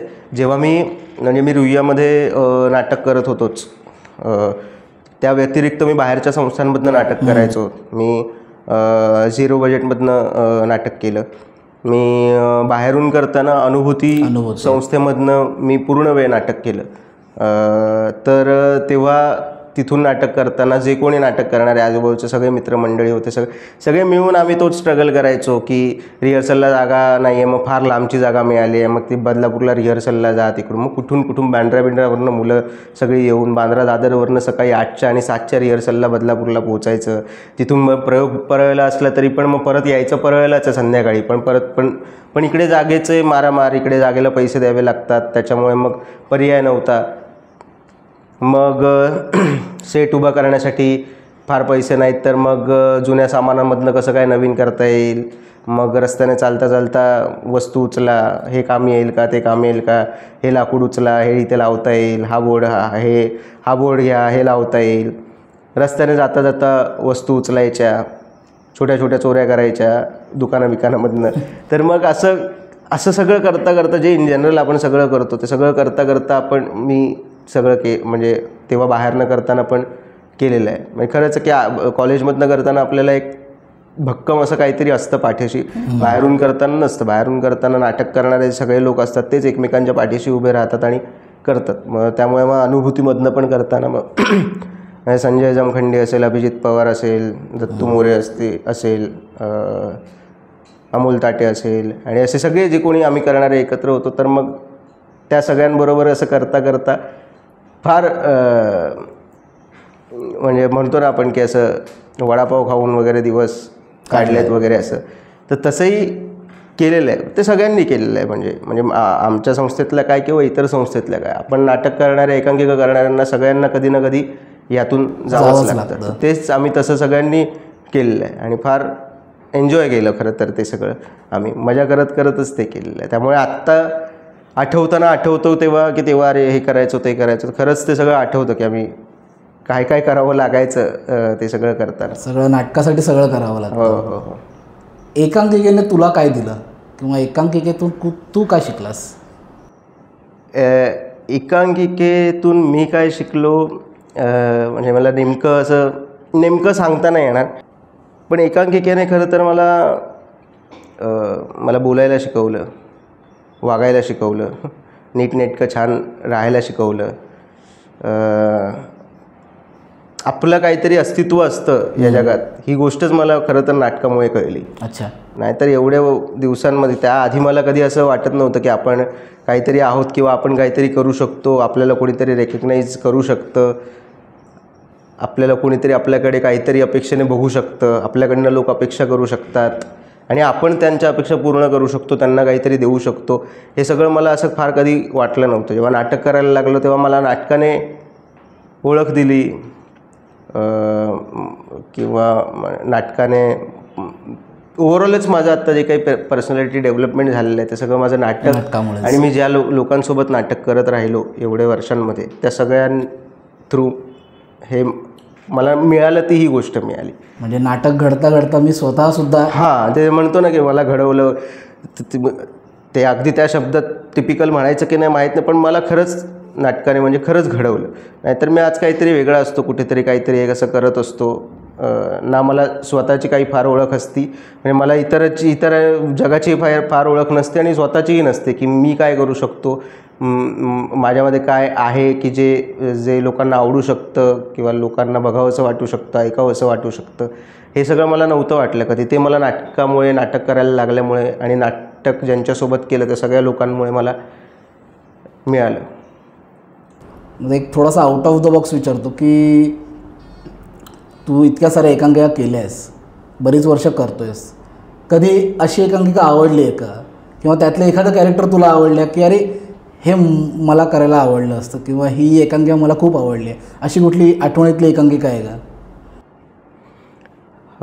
हो, म्हणजे मी ज्या एकांकिका पाहिल्यात त्या पाहिलेल्या एकांकिकांपैकी मला आठवतं आहे की माझं पहिलंच वर्ष होतं तेव्हा उळागड्डी नावाची एकांकिका होती. दुसऱ्या वर्षी होती माझ्या, पण उळागड्डी नावाची एकांकिका होती, ती मला फार आवडलेली. म्हणजे मला असं तेव्हा वाटलेलं की अरे असं नाटक आपल्याला सुचलं पाहिजे कधीतरी, असं वेगळं नाटक काहीतरी आपल्याला सुचलं पाहिजे कधीतरी, आपल्याकडनं असं काहीतरी झालं पाहिजे.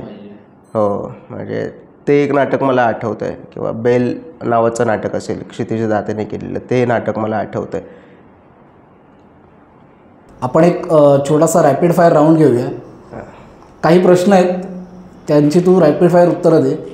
तर 2 उत्तरं चालतील ना? चालतील. तुझी आवडती एकांकिका? अनेक आहेत. फार आवडलेल्या, फार डोक्यात राहिलेल्या काही एकांकिकांपैकी मुक्तिधाम आहे, थरारली विट आहे, अच्छा, उळागड्डी आहे, बेल आहे. अच्छा. तर असं मला एक थोडकं उत्तर नाही देता येणार. अशी काही नाटकं ज्या नाटकांनी मला इन्फ्लुएन्स केलं आणि म्हणून मग जी नाटकं फार डोक्यात राहिली माझ्या, त्या नाटकांपैकी गिरगाव वाया दादर आहे. तर ही म्हणजे मी तेव्हा तर बघायला पण नव्हतो या क्षेत्रामध्येच, एकांकिका बघणं असं काहीच संबंध नव्हता. मी करायला लागल्यानंतर व्हिडिओज पाहिले, त्यातनं पण किंवा मी लाईव्ह पाहिलेली उळागड्डी, बेल ही नाटकं आहेत. तुझा आवडता लेखक आणि दिग्दर्शक कोण आहे? आवडता लेखक गिरीश दातार माझा आवडता लेखक म्हणायचं झालं तर, आणि दिग्दर्शक अभिजित खाडे सर आणि रणजित पाटील. अच्छा. तालमी दरम्यान वडापाव की समोसा पाव? समोसा पाव. विशेष प्रेम आहे. हां. सिनेमा की एकांकिका? प्रश्न चुकीचा आहे. सिनेमा की एकांकिका असं दोघांमध्ये नाही ठरवता येणार. म्हणजे पटकन सांगितलं तर काय उत्तर देशील? अगदीच इमोशनल उत्तर द्यायचं झालं तर एकांकिका. इन सर्च ऑफ की अरेला कारे? अरेला कारे. INT की सवाई? सवाई. अर्थात. एक शेवटचा प्रश्न तुला विचारतो की आमचा जो सेगमेंट आहे की ए फॉर एकांकिका, याविषयी तुझं काय मत आहे किंवा तुला हा सेगमेंट कसा वाटला? ए फॉर एकांकिका ही कॉन्सेप्टच फार चांगली, फार भारी कॉन्सेप्ट आहे ही. नावही फार उत्तम आहे आणि हे जे तुम्ही करायला घेतलेलं आहे हे खरंच फार चांगली गोष्ट आहे. तुम्ही एकांकिका या क्षेत्राला किंवा एकांकिका या विश्वाला, या गोष्टीला तुम्ही मगाशी आपण म्हणाल तसं की आपल्याला सोशल मीडियामध्ये जायला हवं होतं, तेच तुम्ही करताय. आपल्याला पोचलं तर पाहिजे. त्यामुळे तुम्ही हे जे काही एक काळाचं डॉक्युमेंटेशन करताय, की तुम्ही आत्ता जसं अरेला कार्याबद्दल करताय, तुम्ही आधी 2-3 एकांकिकांचं केलं आणि पुढे मी म्हणालो तसं तुम्ही करत राहाल, तुम्हाला पण करायचं तसं. तुम्ही चांगल्या एकांकिका, आणखी चांगल्या आणि दिग्गज लोकांना बोलवून तुम्ही जर हे सेगमेंट करत कराल, फार उत्तम सेगमेंट आहे. आणि कारण की ह्या सगळे म्हणजे आपण म्हणतो की तुमची पण खरं तर त्यात ते करण्यामागचा उद्देशच हा आहे की एकांकिका सगळ्यांना दिसते. एकांकिकेत स्टेजवर काम करणारे कलाकार दिसतात, पण त्या मागे काय एकांकिका घडत असते, तर त्या मागे काय नाटक सुरू असतं ते कोणाला कळत नसतं. तर ते तुम्ही पुढे आणण्यासाठी हे जे करतायत ते खरंच फार मला भारी वाटलेलं आहे, फार छान वाटलेलं आहे मला. तुम्हाला ऑल द बेस्ट या तुमच्या सगळ्या उपक्रमासाठी. खूप छान वाटलं तू आज आमच्या कट्ट्यावर आलास ए फॉर एकांकिकेच्या आणि अरेला कार्याच्या सगळ्या आठवणी जाग्या केल्यास, त्याबद्दल तुझे मनापासून आभार. तर मित्रांनो, आज ए फॉर एकांकिकेच्या या नव्या एपिसोडमध्ये आपण रामनारायण रुईया स्वायत्त महाविद्यालयातर्फे सादर झालेली अरेला कार्य या एकांकिकेच्या आठवणी, त्याच एकांकिकेचे लेखक आणि दिग्दर्शक राजरत्न भोजने याच्यासोबत शेअर केल्या. त्यांनी बऱ्याचशा गोष्टी सांगितल्या, त्यातून आपल्याला खूप काही शिकायला मिळालं आहे. तर तुम्हाला तुमची आवडती एकांकिका असेल, त्याबद्दल काही जाणून घ्यायचं असेल तर आमच्या कॉमेंट बॉक्समध्ये लवकरच कमेंट करा. अविरत एंटरटेनमेंटच्या ए फॉर एकांकिका हा जो सेगमेंट यांनी सुरू केलेला आहे, हा जो प्रकार सुरू केलेला आहे, तो फार भारी प्रकार आहे आणि एकांकिका करणाऱ्यांसाठी फार भारी प्रकार आहे. मी मगाशी म्हणाल तसं की फार एका मोठ्या काळाचा ऐवज हे लोक आपल्यासाठी जपून ठेवत आहेत आणि त्याचं म्हणतो ना आपण, ते एक क्लाउड स्टोरेज करून ठेवत आहेत, जे पुढे वर्षानुवर्ष नवीन एकांकिका करणाऱ्या लोकांना एकांकिका बघितली असेल नसेल तरी एकांकिकेच्या मागे काय होतं ते सगळं बघायला मिळणार. त्यामुळे खरंच यांनी फार उत्तम हा जो प्रकार आहे तो आणलेला आहे आणि खरंच अजून आणखी अशा फार छान एकांकिकांबद्दल त्यांच्या मागच्या ज्या काही गोष्टी आहेत त्या सगळं ऐकायला खरंच फार आवडेल. माझ्या खूप शुभेच्छा आहेत अविरत एंटरटेनमेंट आणि ए फॉर एकांकिका यासाठी. थँक्यू राजरत्न, तू आज आमच्या कट्ट्यावर आलास आणि खूप साऱ्या आठवणी आम्हाला दिल्यास त्याबद्दल. तुम्हा सगळ्यांना जर असंच होऊन गेलेल्या मोठमोठ्या चांगल्या दर्जेदार एकांकिकांबद्दल आणि एकांकिकेच्या मागे घडलेल्या एकांकिकेबद्दल जर ऐकायचं असेल, बघायचं असेल जर, जे फार गरजेचं आहे आणि नवीन पुढे एकांकिका करू पाहणाऱ्या, नाटक करू पाहणाऱ्या मुलांसाठी, लोकांसाठी फार गरजेचं आहे, त्या सगळ्या लोकांनी आणि त्या व्यतिरिक्तही सगळ्या लोकांनी, म्हणजे सगळ्याच लोकांनी अविरत एंटरटेनमेंट चॅनलला मला असं वाटतं आपण सबस्क्राईब केलं पाहिजे आणि यांचं ए फॉर एकांकिकाचं जे सेगमेंट आहे ते सेगमेंटचे सगळे व्हिडिओज आपण स्वतः बघितले पाहिजेत, लाईक केले पाहिजेत, चॅनलला सबस्क्राईब केलं पाहिजे आणि हे व्हिडिओज आपण आपल्या सगळ्या मित्रमैत्रिणींमध्ये, लोकांमध्ये शेअर पण केले पाहिजेत. धन्यवाद. धन्यवाद.